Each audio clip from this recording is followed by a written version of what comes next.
Hello everybody and welcome back to the Tournament of the Old World as we are getting into the final round of the Vampire Coast, and we've got Jeffrey, the referee here, having a fine stroll through the woods, but he's ready to tell us that things are, indeed, a go-go. Now, we're down to the final, as I said, between Luthor Harkon and Aranessa Saltspire in this rather impressive environment around them. We are in the Amber Bow map, a quest land battle, but Luthor's forces first. We have his front line consisting of zombie pirate deckhand mob, backed up by a unit of zombie pirate deckhand mob again, a unit of sirens, which are basically the type of banshee, essentially. They're watery themed banshees, and another just straight up unit of zombie pirate deckhand mob with polearms. Got a couple of them, but his more unique units this time around is the rotting Leviathan. It's things that trigger my thalassophobia there. There it is. It's an impressive looking beastie. Behind that, his support line consists of a zombie pirate gunnery mob with handguns, standard zombie pirate gunnery mob there. We've got Harkon himself right in the middle, a fine unit of deck gunners, and another big punch on his other flank in a form of the animated hulks. As we know, they are ogre corpses who have been reanimated and filled with large fleshy monsters. Aranessa's force is a little bit different. Aranessa, in this case, is bringing a unit of deck droppers with handguns, and to be honest, they haven't really performed all that well. The bats just get killed very easily. Her rear line consists of a unit of rotting Prometheans, which are her version of the animated hulks. They're probably going to be the strong counterpart to that. Behind that is a unit of mortars, and she's also bringing a Necrofex Colossus, which is basically an animated hulk of a ship with some muscle and sinew and stuff like that attached to it. She has a skirmish line which consists of her own unit of deck gunners, backed by a unit of zombie pirate gunnery mob and some zombie pirate gunnery mob, or sorry, not gunnery mob, deckhands with polearms. Her front line consists of 2 more units of those, making for a pretty well-rounded force, but we're going to see how it goes as we start the battle. It's also kind of fitting that we've got this town off in the distance here, port side it's clearly been attacked and raided by pirates here, which is a nice touch. As we go back over to the actual battlefield, as shots are already being fired, as Luthor Harkon's deck gunners are already making short work of those deck droppers. And that's one of the main problems. Probably against an army that doesn't utilise much in the way of range forces, deck droppers are probably decent, but in a mirror match, let's say, like this, not working out too well. Aranessa's in the front line, but she's taking some of that early gunnery from the, gunnery hand, as the rotting, Leviathan, sorry, not the rotting Promethean, rotting Leviathan stomps forward. The sirens are going in close. Aranessa's holding strong here as the sirens smash straight into the front line, but they have been hit with a net, which is going to prevent their movement, and their melee defense is massively reduced. They are ethereal, though, which will give them some melee attack defense, at least, from the enemy units attacking them. We can already see here on the flank, the animated hulks are going for a wide flanking attack there. Let's see how that works out for them, but it looks like they've been spotted. Yep, the rotting Prometheans is going to be the big mash-up fight over there on the right flank for Harkon, the left flank for Aranessa.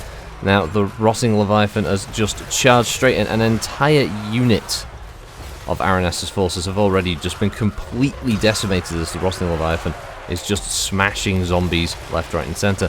The Necrofex Colossus there is putting down fire as it readies its triple cannon arm. And a big, semi-decent hit there over on the gunnery mob. The front line for Aranessa, though, is strong. She's jumped in to start dealing with these sirens. Her deck droppers have just died.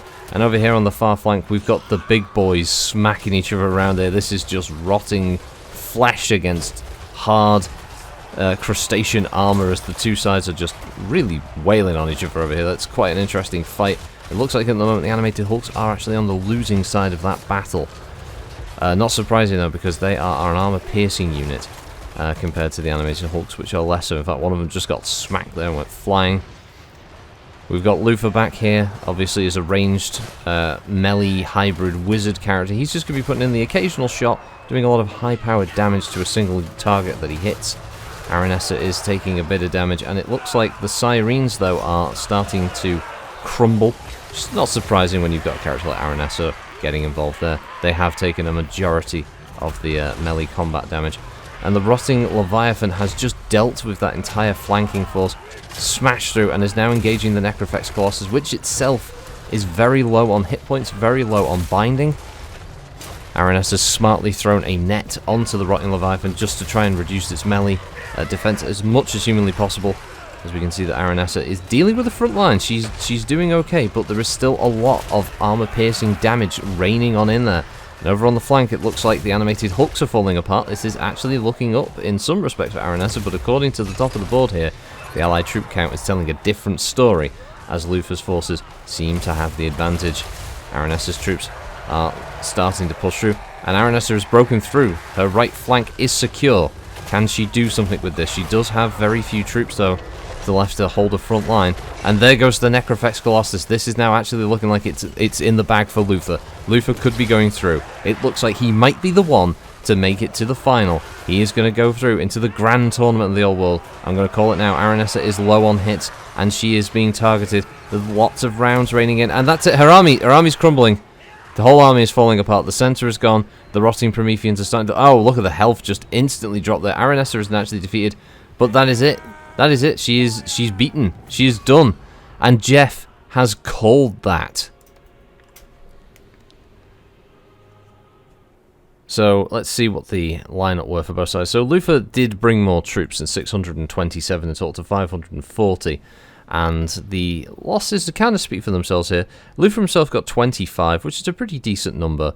But overall, I think across the board, most of his forces did pretty well. The animated hooks can be forgiven for only getting 2 kills. They did hold up the rotting Prometheans from being able to get involved. And the deck gunners were clearly targeting the Necrofex Colossus, and we can see that they did about 6,000 odd damage to that, which isn't bad. On Aranessa's side of things, it's a grimmer picture. Although Aranessa did more in terms of kills compared to Luthor, it was really between her Necrofex Colossus and a single unit of zombie pirate deckhands that did most of the work. Unfortunately, her own deck gunners were killed fairly quickly, the deck droppers did virtually nothing, and an entire unit of zombie pirate gunnery mob were wiped out by the rotting Leviathan, which, as we can see, 57 kills for that thing alone. It tore through that flank, almost single-handedly. Unfortunately, it was just a bad combination of troops there for Aranessa compared to what Luthor was bringing to the field. He had a much more focused force that was there to have a front line that was going to hold up units long enough so his ranged units could start picking them apart one by one. And with that, Luthor Harkon goes through into the Grand Tournament of the Old World. He will be leading the Vampire Coast. Kind of fitting, he was the poster boy for the faction, so we'll see how they do against their first, non-Vampire Coast enemy. I'm interested to see how it works. But until then, thanks for watching, everybody. I'll catch you next time. Bye-bye.